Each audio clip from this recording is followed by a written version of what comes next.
दोस्तों आज की न्यूज़ कतई एकदम पॉजिटिविटी से भरी हुई है। यहाँ पर दोस्तों कहा गया है कि 2030 तक भारत 7 ट्रिलियन डॉलर की अर्थव्यवस्था बनेगा।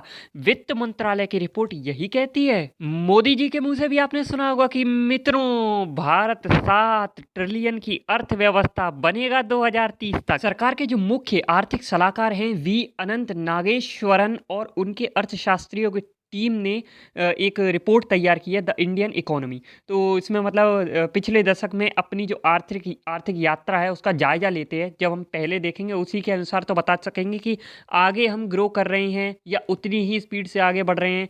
और वो सब देखकर उसके बाद कैलकुलेशन की जाती है कि हम इतने साल बाद कहाँ होंगे। तो जो नागेश्वरन है वो कहते हैं कि भारत उभरती गड़बड़ी का सामना करने, कमजोरी से स्थिरता और मजबूती की ओर संक्रमण करने में आश्वस्त है, यानी कि कॉन्फिडेंट है। कोई भी प्रॉब्लम अगर आती है तो भारत उसका सामना कर लेगा। दो प्रॉब्लम तो बहुत बड़ी है, जैसे कि हर जगह वॉर हो रही हैं और ट्रेड बाधित हो जाता है। उसके बाद आप देखोगे कि चाइना से बीमारियां आती रहती है, उसने एक नया झंझट पाल दिया है सबके लिए। तो ये सब हो गया, या कोई भी और पेंडेमिक होता है या कोई भी प्रॉब्लम होती है तो भारत इनसे निपटने के लिए पूरी तरीके से सक्षम है। जैसा कि आपको पता है हमारा सबसे ज़्यादा जो खर्चा होता है वो ऑयल इंपोर्ट करने में होता है। तो इन्होंने ये बताया है कि हमने बहुत ही अच्छी तरीके से देखा है कि कब किससे हमें ऑयल खरीदना है। हमने सिर्फ रसिया पर डिपेंडेंसी नहीं दिखाई, हमने और जगहों से भी ऑयल वगैरह हो गया, कोयला हो गया, ये सब भी मतलब खरीदा है। तो ये बहुत ही अच्छी स्ट्रेटजी रही है 2024 और 25 के लिए कि हमारी जो इकोनॉमी है वो स्टेबल रही है और अच्छी तरीके से बढ़ती रही है। ग्रोथ अच्छी दिखाई है, जो कि 7% की ग्रोथ हमने दिखाई है और सब लोग 6.2 6.3 बता रहे थे। तो ये बहुत अच्छी बात है। ये सब देख कर कि भारत ने भाई इतना बड़ा पेंडेमिक आया, सब काम हुआ, उसके बाद भी ग्रोथ अपनी बरकरार रखी। तो ये सब देख कर और जो हमारी ग्रोथ चल रही है वो सब देख कर ही बताया गया है कि 2030 तक हम 7 ट्रिलियन डॉलर की अर्थव्यवस्था बन चुके होंगे। क्या ये खुशी की बात है? जी हाँ, हो सकता है खुशी की बात है, लेकिन पूरी तरीके से नहीं। क्योंकि हमारा जो दुश्मन है ना, हमारा जो कॉम्पिटिटर है वो चाइना है। हमें उससे आगे निकलना है और चाइना हमसे बहुत ज़्यादा आगे। आप सोचो कि 2030 में जाके हम 7 ट्रिलियन डॉलर की अर्थव्यवस्था बनेंगे। वो अभी ही कम से कम ऐसा बताया जाता है कि 19 ट्रिलियन की अर्थव्यवस्था अभी भी है। और तब सोचो वो कितना हो जाएगा। तो हमारे और उसके बीच में जो गैप है वो तो ज़्यादा ही रहेगा ना, वो थोड़ी ना कम हो रहा, बहुत स्लो स्लो कम हो रहा है। इसके लिए हमें डबल डिजिट में ग्रोथ दिखानी ही होगी हर कीमत पर। और वो कैसे दिखाएंगे? हम जो भी इंफ्रास्ट्रक्चर है सबसे पहले उसको ग्रो करें, बहुत तेजी से ग्रो करें। जैसे कि अभी हमने टेम्पल बनाया था, इससे इकोनॉमी पर देखना कितना असर पड़ेगा। आप खुद देखना, एक साल बाद आपको पता चलेगा कि यूपी की इकोनॉमी में कितनी ग्रोथ आई है।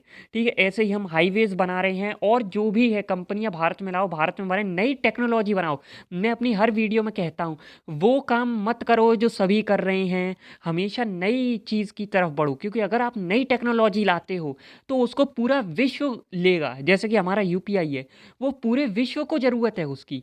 तो ऐसे ही काम करो जिसकी ज़रूरत पूरे विश्व को हो। यहाँ पर 3 पॉइंट्स बताए गए हैं जो कि भारत को आने वाले समय में इनका सामना करना पड़ सकता है। तो सबसे पहले है कि वैश्विक विनिर्माण में अति वैश्वीकरण का युग समाप्त हो गया है। तो सबसे पहले समझते हैं कि ये वैश्वीकरण यानी कि ग्लोबलाइजेशन होता क्या है। तो विभिन्न देशों के बीच जो आपस में संबंध होते हैं ना, या एकीकरण की प्रक्रिया होती है कि मतलब तुम हमारे जहाँ से सामान खरीदोगे, हम तुम्हारे यहाँ से करेंगे, और जो भी निवेश होता है वो हो गया, टेक्नोलॉजी का लेन देन, मतलब किसी भी प्रकार से आदान प्रदान होता है ना, उसी को ही कहते हैं वैश्वीकरण। अब इससे होता क्या है कि अगर एक देश किसी भी प्रकार से नीचे जा रहा है तो दूसरा ऑटोमेटिक नीचे जाएगा। इसीलिए तो कहते हैं कि हम सब जुड़े हुए हैं। अगर एक देश को नुकसान पहुंचता है तो सभी को किसी न किसी रूप में नुकसान पहुंचेगा। अब अगर गल्फ में लड़ाई हो रही है तो उसका हमें भी नुकसान होगा, क्योंकि भाई पेट्रोल या डीजल या फिर किसी भी प्रकार से ट्रेड में दिक्कत हो जाएगी। और इसी को ही हाइपर ग्लोबलाइजेशन कहते हैं कि मतलब हर तरीके से बहुत मजबूती से जुड़े होना, एक दूसरे पर ही डिपेंड हो जाना। बिल्कुल तो यही यहाँ कहा गया है कि जो अति वैश्वीकरण है यानी कि हाइपर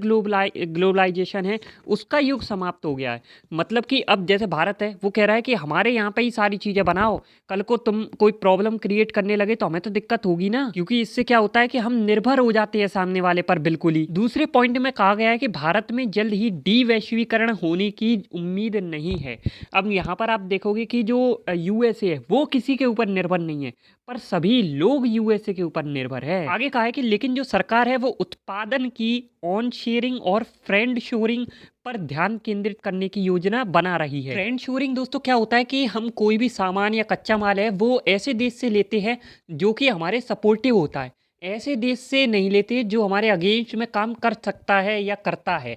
अब इससे क्या होता है कि हम उन देशों से जो हमारे खिलाफ होते हैं उनसे डिपेंडेंसी धीरे धीरे कम करते जाते हैं। ऑन शोरिंग क्या होता है, इसमें क्या होता है कि नेशनल बॉर्डर्स में ही आप जैसे आपके देश में ही किसी दूसरे स्थान पर कोई भी एक्टिविटीज़ है उनको स्थानांतरित कर देते हो, ट्रांसफ़र कर देते हो। तो इससे क्या होता है कि हमारा पैसा हमारे ही देश में रहता है और भी मतलब बहुत सारे फ़ायदे होते हैं। टैक्स में बचत हो जाती है, अगर आप दूसरे देश में करोगे तो टैक्स ज़्यादा लगेगा और सांस्कृतिक प्रॉब्लम हो जाती है और मतलब बहुत सारी प्रॉब्लम्स होती है। अब ये डिटेल में बताऊंगा तो बहुत लंबा हो जाएगा। अब तीसरा है जो है कि भारत को आपूर्ति श्रृंखला यानी कि जो सप्लाई चेन होती है उसमें व्यवधान और यानी डिस्टरबेंस समझ लो एक तरह से, या इम्पैक्ट समझ लो।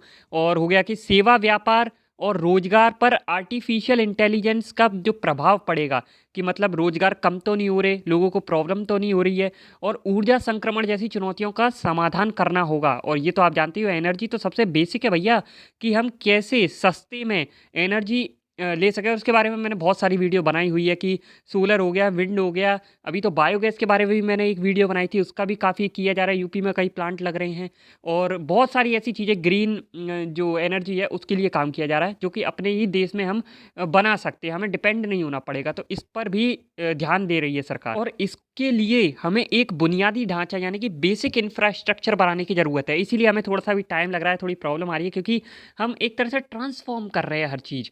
तो उसके लिए हमें पहले बेसिक स्ट्रक्चर बनाना होगा हर चीज़ का, तभी हमारी जो अर्थव्यवस्था है वो अच्छी तरह फुल पोटेंशियल में फिर ग्रो कर पाएगी। और इसी रिपोर्ट में जलवायु परिवर्तन पर बढ़ती चिंता और कार्बन उत्सर्जन यानी कि कार्बन एमिशन को कम करने पर बढ़ते फोकस को भी शामिल किया गया है। और ये सब 2030 तक थोड़ा बहुत तो कम होगा ही होगा, क्योंकि भाई जीरो कार्बन करने के लिए तो अभी बहुत टाइम है। 2070-75 शायद वो टाइम दिया था, तब तक हम ऐसा कर पाएंगे, वो भी सब सही चला तो। और जो सरकार निवेश कर रही है वो 2015 में था 5.6 लाख करोड़, तो अब 2024 में ये बढ़कर हो गया 18.6 लाख करोड़। तो इसकी सराहना की है कि भाई आप पैसा लगा रहे हो, जल्दी जल्दी लगा रहे हो, तो तेजी से काम हो रहा है। साथ ही उन्होंने यहाँ बात की है जो राजमार्ग है, उसके बाद माल ढुलाई गलियारे हैं, हवाई अड्डे हैं, मेट्रो रेल नेटवर्क है और ट्रांस समुद्री लिंक है, इनमें प्रगति से काम किया जा रहा है। यानी कि जो भौतिक है और जो डिजिटल बुनियादें हैं दोनों को बहुत मजबूत किया जा रहा है, जो कि ठोस और परिवर्तनकारी विकास को दर्शाता है। मैंने कहा ना ये बेसिक इंफ्रास्ट्रक्चर में आता है। एक बार ये तैयार हो गया फिर स्पीड देखना भारत की। आगे ये भी बताया गया कि 51 करोड़ जन धन योजना बैंक खाते जिनमें 2.1 लाख करोड़ रुपए से अधिक जमा है, भारतीय परिवारों के बीच अच्छे वित्तीय स्वास्थ्य का संकेत देता है। ये पिछले अगर 10 सालों की रिपोर्ट अगर ये देखे तो ये कह रही है कि उसे परिवर्तनकारी विकास का दशक कहते हैं। इतना सब कुछ सुधार होने के बाद हम कह सकते हैं कि भारत 2030 में 7 ट्रिलियन की इकोनॉमी जरूर बनेगा।